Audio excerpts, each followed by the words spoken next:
네, 안녕하세요. 원자 파트 전범위에 대해 살펴보도록 하겠습니다. 표의 크기는 이 정도 되는데 아래쪽으로 길게 들어 써봤습니다.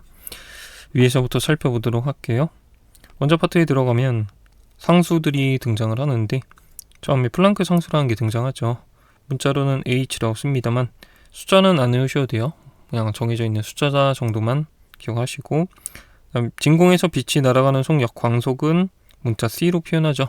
숫자는 안 외우셔도 되고, 그 다음에 전기량의 가장 기본 단위인 전기 소량이라는 게 있습니다. 문자로는 소문자 E를 쓰고요. 숫자로는 이 정도 됩니다. 이 숫자 정도는 아마 외우고 있지 않을까 싶은데 숫자가 중요하진 않습니다. 그 다음 전압을 이용해서 전자를 가속시키는 케이스를 살펴보도록 할게요. 전압으로 전자를 가속시킬 때는 역학적 에너지 보존 법칙을 이용해서 이런 결론 얻을 수 있습니다. 그죠? 운동 에너지의 변화의 크기는 E 곱하기 V여야 됩니다. 여기서 V는 가속 전압 크기를 얘기를 하고요. 다음 정지 상태에서 가속한 경우에는 나중에 운동 에너지는 EV가 되어 있을 거다. 이 정도는 이제 바로 쓸 수 있겠다. 그죠? 넘어가시고 빛의 입자성에 대해 얘기합시다. 빛을 입자로 볼 때 그 입자의 이름을 광자라고 부르고 있고요. 광자가 갖는 에너지 혹은 빛의 에너지는 H 곱하기 N으로 구합니다. 이거는 생으로 암기를 하셔야 됩니다. 그래서 N은 빛의 진동수였고요. 그 다음 전자기파 빛이라는 거에 대해서 파동의 기본식 써보면 이렇게 쓸 수 있죠. V는 F 람다랑 똑같은 식입니다. 그래서 H N라고 하는 식 대신에 파장이 드러나게끔 하려면은 파동의 기본식 이용해서 람다분의 HC 이런 식으로 변형도 가능하죠. 진동수 이용해서 에너지 구하려면 H N, 파장 이용해서 에너지 구하려면 람다분의 HC 하시면 돼요. 요것만 잘 외웁시다. 앞에 것만. 그죠? 그 다음 광자의 운동량은 어떻게 계산을 하냐. 요것도 생으로 암기하셔야 돼. 운동량은 파장분의 플랑크 상수로 구하시면 됩니다. 생암기. 요거 두 개는 생으로 암기합니다. 넘어가시고, 자, 광전 효과라고 하는 주제가 있습니다. 금속에 빛을 쏴주면 전자가 튀어나오는 현상을 우리가 광전 효과라고 불러요. 그리고 1함수라고 하는 개념이 있죠. 그렇죠? 금속에 빛을 쐈어. 에너지를 전자한테 넘겨줬는데 전자가 그 에너지 다 갖고 나올 수는 없고요. 1함수만큼의 비용을 최소한은 지불을 해야 된다. 이거보다 더 지불할 수도 있지만 최소값, 최소 비용을 1함수라고 부릅니다. 금속의 종류에 따라서 1함수는 달라진다. 그 다음 한계 진동수라는 것도 있죠. 광전 효과라고 하는 현상이 일어나려면 쏴주는 빛의 진동수가 어느 정도는 높은 빛이어야 됩니다. 그래서 진동수의 그 최저값, 광전 효과가 나기 위한 진동수의 최소값을 우리가 한계 진동수라고 부릅니다. 그 다음 광전 효과가 일어나서 튀어나온 전자를 우리가 광전자라고 부르고요. 그 광전자를 잡아줬을 때 광전자가 흐르면은 전류가 흐른다라고 얘기하죠. 그래서 그 전류를 특별히 광전류라고 부릅니다. 광전류의 세기는 전압값에 따라 달라지는 거였죠. 양극과 음극의 전위 차이 값에 따라서 광전자가 더 많이 잡힐 수도 있고 오히려 더 튕겨낼 수도 있었습니다. 그런 거 있었고요. 특히 모든 광전자가 도달하지 않게끔 다 튕겨내는 전압을 우리가 저지 전압이라고 부른다 라고 했어요. 광전류가 0이 되게끔 하는 전압 됐죠. 광전 효과에서는 문제 푸실 때는 아마 그래프의 변화를 고를 수 있어야 될 겁니다. 실험 조건을 바꿔주면 그래프가 어떻게 바뀔까, 그런 거를 할 수 있어야 될 것 같아요. 그래서 대표적으로 세 가지 케이스를 살펴보도록 할게. 이거 말로 외우면 한두 끝도 없고요. 앞쪽에 맥락이 어느 정도 크게 이해가 된 채, 그죠? 맥락이 잡힌 채로 상상이 다 돼야 됐긴 합니다. 자, 첫 번째 케이스. 빛의 진동수를 유지하면서 강도를 올린 경우 생각해 봅시다. 진동수를 유지시킨다는 얘기는 빛의 종류는 안 바꿔주는 건데 강도를 올린다는 얘기는 빛을 더 많이 여러 개 쏴준다라는 얘기죠. 그래서 던져주는 광자의 개수를 늘려준 효과가 됩니다. 저지 전압이 바뀔 이유는 없고요. 왜냐하면 광자 한 개당 에너지는 바뀐 게 없으니까 전자가 얻는 에너지들도 바뀌는 게 없고, 그죠? 그래서 저지 전압 바뀔 이유가 없고요. 광전류 세기는 대신에 전체적으로 증가합니다. 광자가 개수가 늘어난 거니까 튀어나오는 전자 개수도 예전보다 더 많이 늘어난 거고, 잡을 때 잡더라도 예전보다 많이 잡힐 거니까 광전류 세기도 전체적으로 증가한다 하시면 돼요. 그 다음 두 번째, 빛의 강도를 유지하면서 진동수를 올리는 경우, 빛의 진동수를 올려준다는 얘기는 빛의 종류를 아예 바꿔주는 겁니다. 그래서 광자 한 개당 갖는 에너지를 올려준 거고요. 대신에 빛의 전체적인 에너지는 유지시켜줬다라고 했으니까 광자 개수는 줄여졌다 생각하시면 돼. 개수는 줄였지만 한 개당 에너지는 올라간 꼴입니다. 되죠?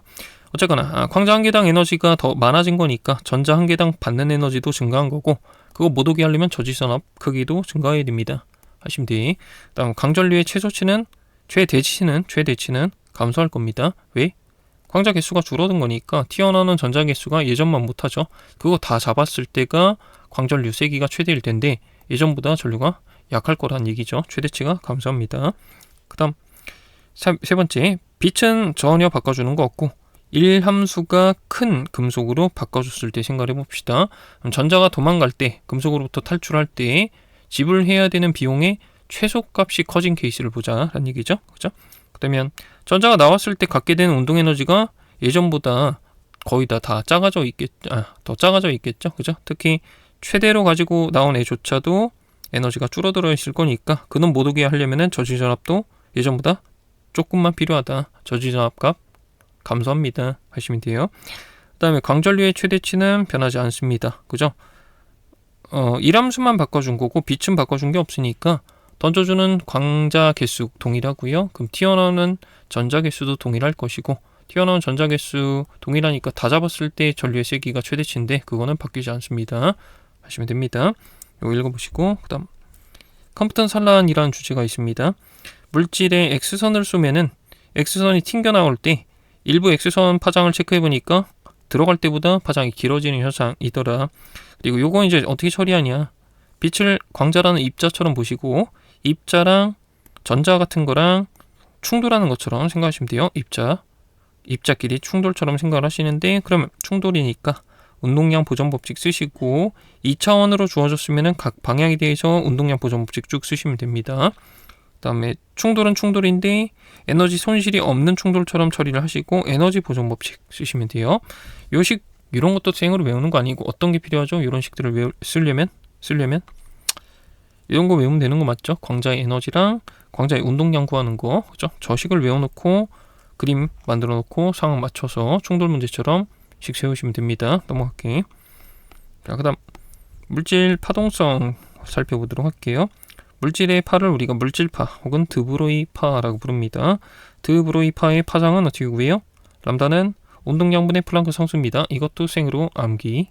근데 요 식 자체는 형태가 광자의 운동량 구하는 식 요 형태랑 동일하기 때문에 그죠? 하나만 잘 배우시면은 양쪽에서 쓸 수 있을 것 같아요. 넘어가시고, 그 다음에 식 변형을 좀 하실 줄 아셔야 된다. 어떤 물질의 운동 에너지를 이런 식으로 구할 건데, 이 운동 에너지라고 하는 거를 물질파의 파장을 이용해서 표현하기 위해서는 어떻게 돼요? 운동량이 들어가게끔 식을 이런 식으로 변형해야 되죠. 여기까지 변형해 놓고, 자, 운동량 대신에 람다분의 H 대입해서 이런 꼴로 정리하시면 이게 또 운동 에너지가 됩니다. 됐어요? 운동 에너지를 물질파의 파장을 이용해서 표현할 때는 여기까지 이렇게 바꿔주시면 돼요. 그죠? 연습해 두시고, 그 다음에 연습 추가로 운동량은 이렇게 정의를 하는데, 그죠? 운동 에너지가 들어가게끔 표현하려면 이런 식으로씩 강제로 바꿔주시면 되더라. 넘어가시고, 자, 연습해 보시면 질량 m짜리 전하력이 -2인 전자를 초속 0에서 전압으로 가속할 때 전자의 파장은 어떻게 될까요? 전자라는 물질의 파장은 어떻게 됩니까? 물질파의 파장, 운동량분의 플랑크 상수 하시고, 나중에 운동량은 결국 이런 꼴이 될 거다 해서 대입하시면 됩니다. 외우는 거 아니고요. 만들어 쓰면 됩니다. 그때. 넘어가시고, 브레그 조건, 브레그 반사라고도 합니다. 문제 그림이 주어지면 그 그림 보시면서 파동 파트에서 간섭 현상 처리하듯이 똑같이 하시면 돼요. 그림에서 경로 차이를 구해주시고 간섭 조건, 파장의 정수배입니다. 이런 식으로 처리하시면 됩니다. 각도 어디 줬는지 잘 체크해 보시고요. 되죠? 다음 보호의 수소 원자 모형. 자, 원운동의 운동방정식이 하나 등장을 할 거예요. 자, 전자가 원을 그리려면은 운동방정식 이런 게 성립해야 된다 식 만드시면 되고, 혹은 주어질 거고, 다음에 양자화 조건이라고 하는 것도 주어지는 편입니다. 그래서 이런 식 주어질 거고, 두 개의 식이 있으니까 연립을 하실 건데 R이랑 V가 미지수인 연립방정식이라는 인식이 필요하고요. R이랑 V를 연립을 해서 구할 건데, 특히 R을 구하시면은 이런 꼴이 나옵니다. 연립할 일은 없을 거예요, 실제로는. 그죠? 근데 이런 꼴이 나올 건데, 정해져 있는 숫자들 다 하나로 퉁치고 n제곱 이렇게 곱해 주시면 되고요. 결론은 n이라고 하는 숫자가 크면 클수록 반경이 큰 거다라고 보시면 되고, 그 다음에 궤도의 반경은 불연속적으로 존재합니다. 아시겠죠? 그죠? a냐, 4a냐, 9a냐, 16a냐 이런 식으로 반경이 존재한다. 가장 짧은 게 a였으면 그 다음 반경은 4배 a, 이런 식으로 불연속적으로 존재한다. 이 정도는 기억을 하시고 상식입니다. 그 다음 에너지 준이라는 게 있어요. 각 궤도에서 전자가 갖는 역학적 에너지 비스무리한 거다라고 크게만 기억하시면 되고, 에너지 준위는 식을 쭉 만들어 보면 이런 꼴로 처리가 될 거예요. 최종적으로 이런 꼴이 될 건데, 역시 이런 식을 유도해서 쓸 일도 없고 외울 필요도 전혀 없고요. 이런 건 기억하셔야 돼. n이 클수록 에너지 준위가 큰 겁니다. 마이너스 붙어 있으니까 결국 n이 클수록 에너지가 크다, 에너지 준위가 높은 상태다. 요거는 기억을 하세요. 바깥쪽 궤도를 돌고 있으면은 에너지 큰 상태로 돌고 있구나, 요건 알고 계셔야 됩니다. 되죠? 그 다음에 진동수 조건이라는 게 있어요. 자, 전자가 궤도를 변경하게 되면은 그만큼 에너지가 감소하는 게 있을 건데, 그 에너지 감소는 어디로 가냐? 빛으로 튀어나온다. 바깥쪽 궤도를 돌고 있다가 안쪽 궤도로 들어오게 되면 에너지가 줄어든다라고 해석할 수 있는 거잖아요. 그 에너지 줄어든 만큼 빛으로 튀어나온다. 이게 결론이란 말이죠. 그죠? 그래서 에너지 준위 간의 차이값 계산하시고, 그 차이만큼이 어디로 간다? 빛의 에너지가 된다. hν 이렇게 하시고, 파장에 대해서 식을 바꾸면은 이런 식들로 바뀔 수가 있는데 이것도 외울 필요는 없고요. 그냥 파장에 대해서도 잘 구할 수가 있겠구나. n이라고 하는 거 몇에서 몇으로 떨어졌는지 숫자 대입하시고 쭉 계산하시면 되겠구나. 그 정도만 확인하세요. 되죠? 그 다음에 x선 발생 보도록 할게. 자, 전자를 전압으로 고속으로 가속시킨 다음에 금속으로 쾅 쏴주면은 x선이 튕겨나오더라. x선이 튀어나오더라. 그래서 그래프가 주로 나오는 편입니다. 그래프 보시면은 어떤 그래프 모양이 나오냐면, 그래프 대충 그릴게요. 이런 그래프인데 뾰족뾰족한 부분이 있는 그런 그래프가 튀어나온 거였죠. 그죠? 가로축은 파장이었고 세로축은 그 빛의 강도가 될 겁니다. 그래서 파장에 따라서 빛이 많이 나오고 조금 나오고 있는 빛들이 있는 건데, 특별히 많이 나오는 파장이 몇 개 존재하더라. 그런 피크 값이 있더라. 그런 그래프 본 적 있을 겁니다. 연속적으로 나오는 그래프 구간들을 우리가 그 X선, 연속 X선이라고 부르고 있고요. 연속 X선은 왜 생기냐? 전자 던져준 거 있죠? 그죠? 그 전자가 원자랑 충돌 혹은 감속되는 바람에 운동에너지를 잃을 건데, 그 운동에너지 잃어버린 만큼이 X선이라고 하는 빛으로 튀어나옵니다. 이렇게 보시면 돼요. 그 다음에 피크 값들이 있을 거예요. 특별히 많이 나오는 파장이 있을 건데, 그런 애들은 고유 X선 혹은 특성 X선이라고 부릅니다. 근데 요 고유 X선은 또 왜 나오는 거였냐? 원자 안쪽에 전자가 날아온 전자 때문에 튕겨 나가는 바람에 요 궤도에 전자가 자리가 하나 비게 될 텐데, 바깥쪽 궤도를 돌고 있는 전자가 안쪽으로 궤도를 이동하면서 에너지 감소가 생기죠. 그 에너지 감소분만큼이 X선으로 나오더라. 이런 바람에 또 고유 X선, 그러니까 특별히 특정 파장에서 빛이 좀 많이 나오더라. 그런 얘기였습니다. 그다음 최단 파장이라고 하는 개념도 있죠. 그죠? 나오고 있는 X선 중에 파장이 가장 짧은 X선 파장을 얘기를 합니다. 당연히 에너지가 가장 높은 X선을 얘기를 하겠죠. 파장이 짧을수록 에너지가 높습니다. 쏴준 전자가 운동 에너지 가지고 있는 거 전부 다 잃게 되면은 그 큰 에너지가 X선으로 크게 나온다. 에너지가 크게 나온다. 파장이 가장 짧게 나온다. 이런 얘기였어요. 자, 수험적으로는 아마 그래프 변화를 고를 수 있어야 될 겁니다. 실험 조건을 바꿔줄 거고요. 가속 전압을 올려주면은 전자가 빨라질 거야. 예전보다 전자의 운동 에너지가 증가하고요. 그러면 운동 에너지가 증가했을 때 혹시라도 걔가 에너지를 다 잃게 되면 예전보다도 훨씬 많이 에너지 잃게 되는 거죠. 자, 그러면 X선도 굉장히 강하게 나올 거고 최단 파장도 훨씬 짧아질 거다. 이렇게 보시면 돼. 그래서 그래프상에서는 원래 그래프가 이런 모양이었으면은 여기가 최단 파장이었는데 그게 더 짧아져서 왼쪽으로 좀 더 그래프가 치우치게 됩니다. 이 부분이 되죠. 그다음 금속을 바꿔주면은 금속에 포함된 원자들의 에너지 준위가 다 싹 바뀌고요. 수치들이 싹 바뀝니다. 그럼 고유 X선의 파장값이 바뀌고 피크가 나타나는 위치 바뀝니다. 하시면 되죠. 그죠? 넘어가시고. 자, 그다음 원자핵에 대해서 살펴보도록 하죠. 원자는 안쪽에 원자핵 전자가 있고요. 원자핵에는 양성자, 중성자 두 종류로 구성되어 있고, 양성자, 중성자를 핵을 구성하는 입자인 핵자라고 부르기도 합니다. 다음 원자핵에 대해서 특별히 살펴볼 건데, 표기하실 때는 이런 식으로 표기를 하죠. 그죠? 그래서 앞쪽에 숫자 2개가 써 있는데 아래쪽에 숫자들이 원자 번호라고 부르고요. 양성자 개수가 됩니다. 위에 숫자들이 질량수라고 부르고요. 양성자랑 중성자 합친 개수가 됩니다. 되죠? 예시로서 4,2 헬륨 원자핵. 요거는 양성자 개수 2개 있고요. 중성자 개수 몇 개인가요? 2개 하시면 되는 거 맞죠? 그죠? 자, 원자핵 반응 볼게요. 양변의 질량수 합이 양변 동일해야 되고요. 원자 번호의 합도 양변이 서로 비교하면 동일해야 됩니다. 예시로서 원자핵 이렇게 반응하는 거 살펴보도록 할게. 2,1 수소 2개를 반응시켜서 3,2 수소하고 1,0 중성자 이렇게 나오면 되죠. 그죠? 2,2 합쳐서 4고요. 3,1 합쳐서 4입니다. 4 동일한 거 확인하시고 그 다음에 1,1 합쳐서 2예요. 2,0 합쳐서 2입니다. 동일합니다 하시면 되죠. 중성자는 1,0N 이런 식으로 표기해주면 되는 거였고 하나만 더 볼까요? 9,4 베릴륨 그 다음에 4,2 헬륨 원자핵 2개를 반응시켜서 12, 6C 나오고 10N 중성자 하나 이렇게 나올 수도 있죠. 숫자 비교하시면 돼. 9,4 13이고요. 12, 1 해서 13 4, 2, 6이고요. 6, 0 해서 6 이렇게 이런 거 이제 빈칸 뚫어놓고 여기 뭘까요? 이런 거 물어볼 수도 있었죠. 실제로 나왔습니다. 넘어가시고 그 다음에 질량 에너지가 서로 교환이 가능하다 이런 컨셉도 있죠. 그죠? 그래서 혹시라도 뭐 원자핵이 바뀌면서 질량이 줄어드는 효과가 있다. 그러면 그 줄어든 질량 곱하기 광속의 제곱만큼 에너지가 튀어나옵니다. 이런 거 있고요. 그다음 결합 에너지라고 하는 단어도 있습니다. 원자핵을 구성하고 있는 핵자들을 전부 다 따로따로 떼어내는 데 필요한 에너지를 우리가 결합 에너지라고 불러요. 그 원자핵의 결합 에너지라고 부릅니다. 혹은 각각의 핵자가 떨어져 있던 거를 하나의 원자핵으로 뭉칠 때 방출되는 에너지를 결합 에너지라고 불러도 됩니다. 확인해 보시고 다음 암기해야 될 사항 분개해 볼게요. 자, 알파 분개, 베타 분개, 감마 분개가 있는데 자, 알파 분개는요.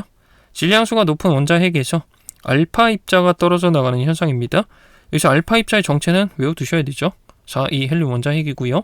알파 분개가 한번 일어나면 결과적으로 질량수는 4만큼 떨어져야 됩니다. 되죠? 그 다음에 원자 번호는 2만큼 감소해야 된다 하시면 되죠. 양성자 개수가 2개 줄어든 거잖아요. 됐죠? 그래서 요거는 외운다기보다는 알파 입자 정체만 잘 외워두시면 충분합니다. 그 다음 베타 분개 중성자 한 개가 양성자 한 개랑 전자 한 개로 바뀌는 현상이죠. 그러면서 전자가 하나 튀어나오더라. 이 튀어나오는 전자라는 입자를 베타 입자라 부릅니다. 그죠? 뭐 원자핵 반응식에 굳이 써야 될 때는 0, -1에 2 이렇게 쓰시면 돼요. 질량수는 0이고요. 원자 번호는 -1 해주면 되겠죠. 그죠? 되죠? 그 베타 입자가 나가는 선을 우리가 베타선이라 부르고요. 알파 입자가 나가는 선을 우리가 알파선이라고 부르면 됩니다. 자, 베타 분개가 한번 일어났을 때 질량수는 바뀌지 않죠. 그죠? 중성자 한 개가 없어진 대신에 양성자 한 개는 늘어났으니까 중성자, 양성자 합계는 불변입니다. 그다음 원자 번호는 하나 증가하죠. 양성자가 하나 새로 생기는 거니까. 되죠? 그다음에 감마 분개. 감마 분개는 여러 가지 분개가 일어난 직후에는 에너지가 조금 높은 상태에 들떠 있는 상태가 되는데 그 에너지를 뱉어낼 때 감마 분개 일어난다라고 하시고요. 그 에너지 뱉어낼 때는 빛으로 그만큼 튀어나온다 보시면 됩니다. 됐죠? 그래서 추가로 언급해 보면 알파 입자는요. 전기적 성질이 +2일 수밖에 없고요. 베타 입자는요. 전기적 성질이 -1일 수밖에 없고요. 감마선은요. 전기적 성질이 없습니다 하시면 돼. 그죠?